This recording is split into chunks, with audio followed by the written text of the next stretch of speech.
자신이 보유한 부동산을 시세 조작 목적으로 부동산 매매 계약을 체결하면 3년 이하 징역 또는 3천만 원 이하의 벌금 물리도록 하는 내용을 담고 있는데,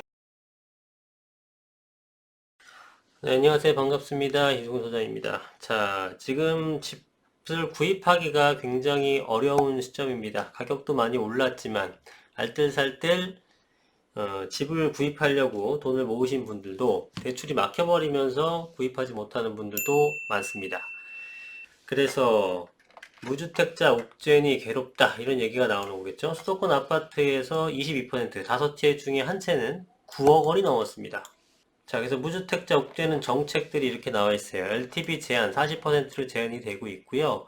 9억 원 초과되는 건 20%, 이런 내용들 알고 계시죠? 9억 원 미만까지는 40%예요. 9억 원이 넘어가는 것은 20%고, 그것도 15억 원까지고요. 15억 원이 초과되게 되면은 대출이 아예 금지가 됩니다. 자, 6억 원이 초과되는 주택에 대해서는 정책 모기지 대상에서 제외가 되기 때문에 사실상 6억 미만의 집을 사라.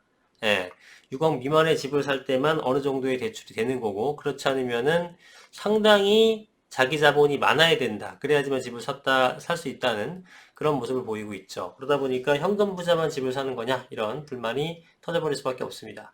거기에다가 신용대출도 강화시켰고 DSR도 강화시키고 있고 점점 대출을 풀어줄 생각은 없습니다.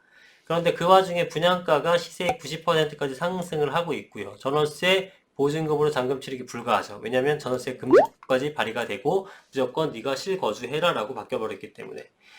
자, 그래서 수도권에도 9억 원 초과 아파트 비중이 거의 3배가 넘게 뛰었죠. 4년 전에는 6.23%였지만 지금은 22.16%가 된 겁니다. 결국은 이 무주택자를 옥죄하는 정책들, 결국 대출 규제를 왜 했습니까? 집값을 잡기 위해서 했는데 집값은 집값대로 놓쳐버리고 무주택자는 무주택자대로 집을 못 사는 이런 양쪽의 실패를 모두 경험하고 있습니다. 자, 그래서 보호할 실수요자가 누구인지 제대로 파악하고 부동산 정책을 펼쳐야 했지만 특정 지역 즉 강남 집값 잡기와 수요 억제 정책에 매몰돼 버렸다. 그렇죠. 강남 집값 잡기랑 수요 억제 정책만 하느라고 실수요자들이 집을 사는 거에 대해서 거의 도움을 못 주고 있습니다. 대기업 맞벌이 부부처럼 상환 능력이 건실한 이들야말로 실수요자지만 그간 부동산 정책이 매우 좁은 시야에서 집행된 탓에 무시됐다.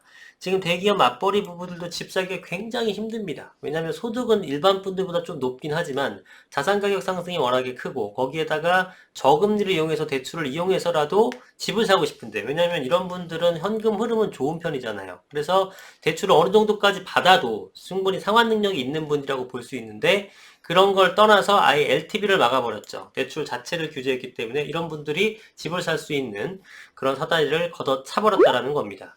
그러면서 정부가 제시하는 거는 뭐냐면 저렴한 집을 공급하겠다는 것이 아니라 임대주택을 많이 짓겠다라는 겁니다. 그러니 30대들한테 비난을 받을 수밖에 없는 거죠. 자, 이런 상황에서 정부는 공공 개발을 계속 추진하고 있는데 이 또한 쉽지가 않습니다. 1년 내 3분의 2 동의를 받아야 되는 건데 사실상 불가하다. 공공개발 첫발떼기도 버겁다는 얘기. 이사대책 나오고 제가 지적한 부분이 바로 이거죠. 현실성이 떨어져도 너무 떨어진다. 거의 사실은 말도 안 되는 수준입니다.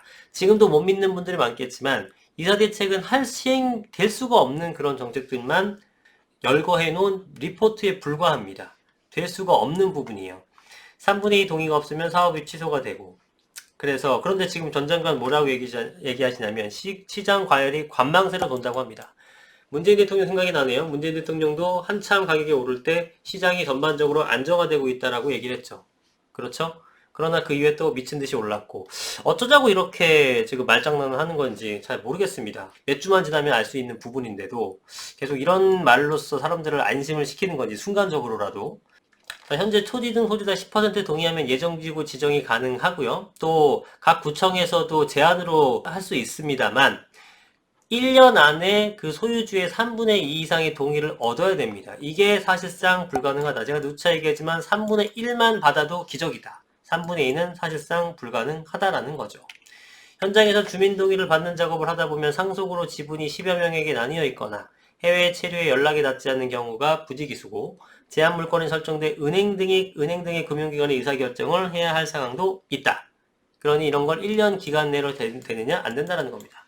얼마나 지금 정부의 부동산 정책의 현실 인식이 떨어지는지, 또한 현장 부동산 전문가들의 얘기를 귀담아 듣지 않는지를 알 수 있는 거죠. 탁상에서만 얘기를 하는 겁니다.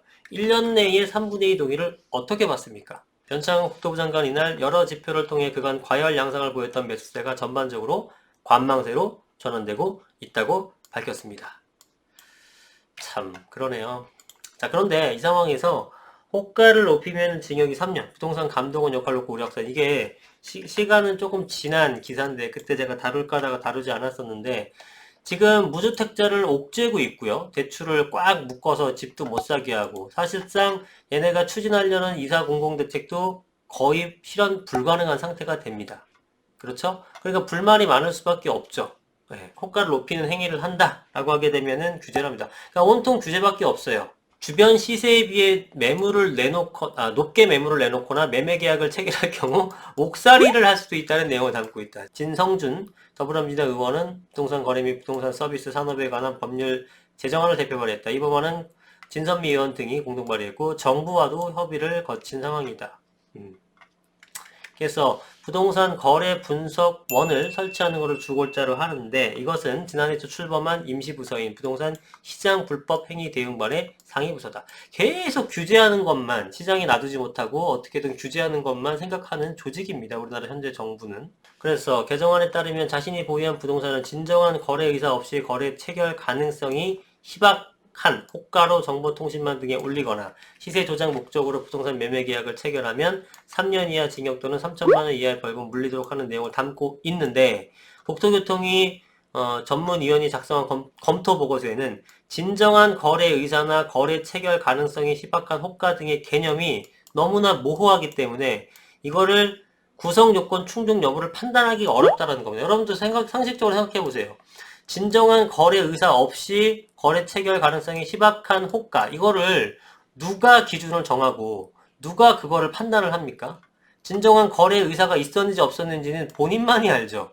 이거를 왜 정부가 너 진정한 거래 의사가 없었다고 어떻게 확정짓고 단언하면서 이 사람한테 벌을 줄 수 있느냐는 겁니다. 전혀 말도 안 되고 쓸데없는 법도 나온 거죠. 처벌 규정 역시 과도하다고 지적했다. 제정안에 따르면 안내문이나 온라인 커뮤니티 등을 통해 적정 가격 수준을 언급하는 경우에도 처벌 대상이 될 우려가 있다. 적정 가격 수준을 언급하는 것도 처벌 대상이 될 우려. 국민의 재산권 행사 노력에 대해 벌금에 처하는 것은 국민의 기본권을 과하게 제한하는 것이 아닌지 신중히 검토할 필요가 있다. 요즘 민주주의를 벗어나고, 뭐 사실 댓글에 이제 비밀도 아니니까, 뭐 공산주의니 뭐니 이런 얘기가 굉장히 많잖아요. 사회주의다, 공산주의다. 이런 거를 보면서 뭔가 좀 과도하다라는 것, 그리고 뭔가 잘못된 방향으로 가고 있다라는 것을 좀 알았으면 좋겠습니다. 자, 보세요. 보고서에서 해당 부동산 등이 위치한 인근 지역의 부동산 개발에 대한 거짓 정보를 반복적으로 유포하는 행위를 금지하는 조항에 대해서도 인근 지역의 의미가 어디까지인지, 의미가 모호할 뿐만 아니라 공인중개사 등 전문가가 아닌 일반 국민에 대해 해당 행위를 금지하는 것이 적정한지, 이거 진짜 심각하지 않습니까, 여러분들? 자유가 없어요, 자유가. 네? 그러니까 이렇게 정말 법 자체도 모호하잖아요. 기준이 없어. 판단을 누가 한다? 본인들이 하는 겁니다. 여러분들이 억울하겠지만 이쪽에서 판단 기준은 정부한테 있기 때문에 정부가 너 그런 거지, 너 시세 조작하려고 했던 거지, 진정하게 팔 생각도 없으면서 가격 올리려고 했던 거지 라고 그냥 얘기하게 되면 끝나버리는 거예요. 얼마나 지금 무서운 내용입니까?